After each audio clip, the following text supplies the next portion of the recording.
Give me 52 seconds, and I'll delete your fear of failure. Right now, you're not scared of failing. You're scared of what failure will mean about you, that you're not good enough, that you'll fall behind. But listen carefully. Failure is not a judgment. It's feedback.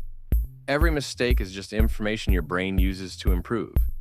You're not losing. You're learning. The people you admire, they failed more than you ever have. They didn't avoid failure. They used it. They turned every loss into direction. The real danger isn't failure. It's staying the same. It's watching your life pass because you were too afraid to try. So stop waiting to feel ready. Start before you're confident. Because once you move, fear disappears. And that's how you win in 2026. Thanks for watching. This is actually productive.